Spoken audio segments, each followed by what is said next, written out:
BEd में admission को लेके बहुत सारी क्वेरीज आ रही हैं। खास तौर पे वो बच्चे हमें कॉल कर रहे हैं जिन्होंने बीएड का एंट्रेंस एग्ज़ाम नहीं दिया था। अब अगर आपने बीएड का एंट्रेंस एग्ज़ाम नहीं दिया है और आप चाहते हैं बीएड करना, तो आप कैसे बीएड कर सकते हैं, इस पूरे वीडियो को वॉच करिए, आपको सॉल्यूशन मिल जाएगा। और जो बच्चे मुझे कॉल कर रहे हैं बार बार, मेरा पुराने वीडियोस पड़े हैं, वहाँ पर मैंने बता रखा है, तो मैंने नंबर भी दे दिया।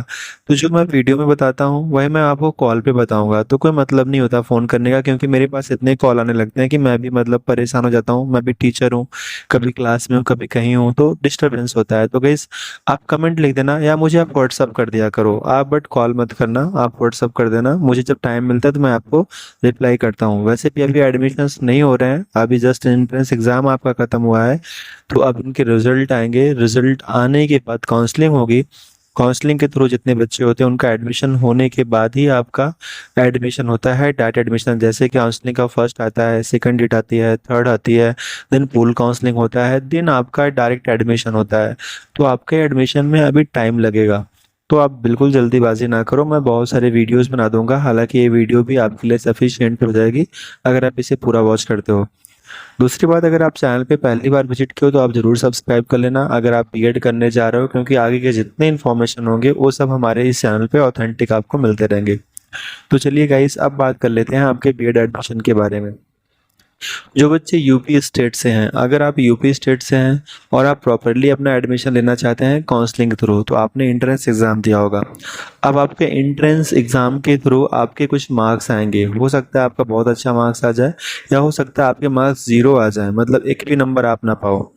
अब होता क्या है, कॉलेज जो होते हैं वहाँ पर आपका एडमिशन हो जाएगा। आपके बहुत अच्छे मार्क्स हैं तो आपको गवर्नमेंट कॉलेज मिलेगा, उससे कम मार्क्स हैं तो आपको अच्छे कॉलेज की लिस्ट मिल जाएगी, जहाँ पर आप अपने हिसाब से कॉलेज सेलेक्ट करके वहाँ पर आप एडमिशन ले सकते हो, अगर आपके कम मार्क्स हैं तो।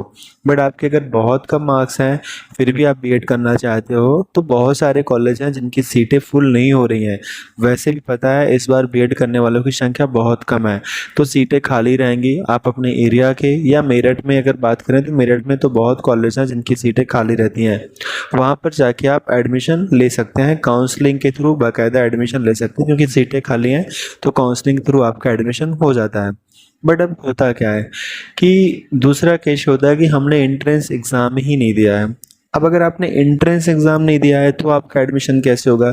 तो इसके लिए अगर लास्ट टाइम की बात करें, पिछले साल की, तो पिछले साल क्या हुआ था, जब बीएड का एंट्रेंस हुआ और इनकी काउंसलिंग शुरू हुई, तो यूनिवर्सिटी ने सीधा सीधा इंस्ट्रक्शन दे रखा था, यानी उन्होंने नोटिफिकेशन निकाल रखा था कि इस बार जो एडमिशन होंगे सिर्फ काउंसलिंग के थ्रू ही होंगे, यानी जो बच्चों ने एंट्रेंस एग्ज़ाम दिया है सिर्फ उन्हीं का एडमिशन होगा।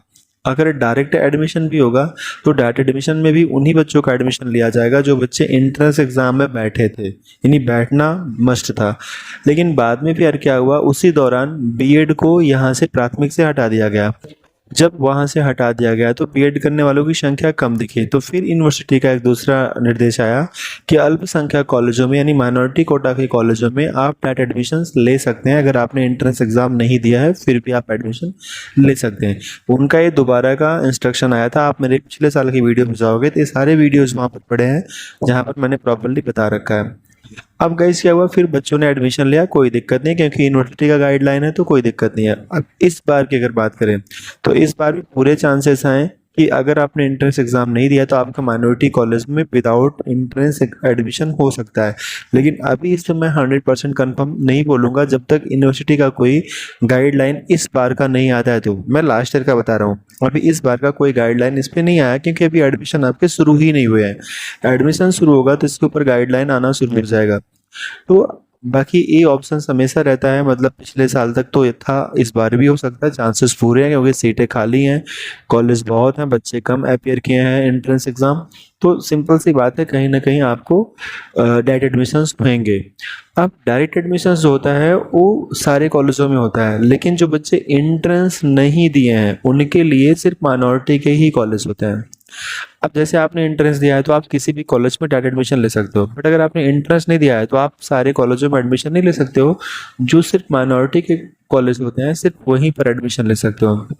तो अब आपको ये पता करना होगा यूनिवर्सिटी से कि माइनॉरिटी कॉलेज की लिस्ट कौन कौन सी है, क्योंकि माइनॉरिटी कॉलेज जो होंगे सिर्फ आप वहाँ पर जाके डाटा एडमिशन ले सकते हैं।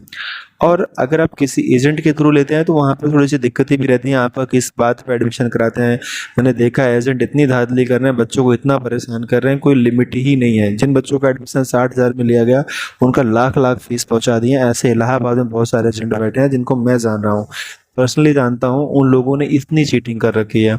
तो मैं किसी एजेंट को रिकमेंड कभी नहीं करूंगा। मैं तो आपको सिर्फ इतना कहूंगा, अगर एडमिशन लेना चाहते हो तो आप एक दिन टाइम निकाल के यूनिवर्सिटी जाओ, वहाँ विजिट करो, वहाँ पता करो कि माइनॉरिटी कॉलेज कौन कौन से हैं। माइनॉरिटी कॉलेज पता करके फिर कॉलेज से डायरेक्टली संपर्क करके आप जाके वहाँ पर एडमिशन ले सकते हैं। अब इसमें आपको कोई दिक्कत नहीं रहेगी, कॉलेज में जाके खुद से एडमिशन लोगे, मैक्सिमम आपका 60 से 70 हज़ार में पूरा बीएड हो जाएगा दोनों सालों का। इसके ऊपर आपका एक भी पैसा नहीं लगना है, जहाँ तक मुझे पूरा आइडिया है, क्योंकि फीस इससे भी कम रहता है, लेकिन मैं आपको मैक्सिमम फीस बता रहा हूँ। डायरेक्ट एडमिशन में सुविधा ये भी होती है, चाहे आप किसी भी कॉलेज में लो, उसमें आप फीस धीरे धीरे दे सकते हो। बट काउंसलिंग के थ्रू होगा तो जो इनकी डीडी का जो फीस होता है वो आपको डीडी लगानी पड़ती है 52,250 या इस बार जो भी रहे, वो फीस आपको सबमिट करनी पड़ती है फर्स्ट ईयर में भी सेकंड ईयर में भी, एक मुश्त एक बार में।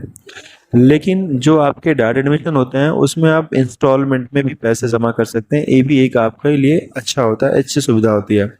तो गाइस ये पूरी इन्फॉर्मेशन थी। मुझे लगता है कि अब आपके मन में कोई डाउट नहीं होना चाहिए। अगर फिर भी कोई डाउट बन रहा है तो मेरे पुराने वीडियोस पड़े हैं, वहाँ पर मेरे नंबर्स भी हैं, उन नंबरों पे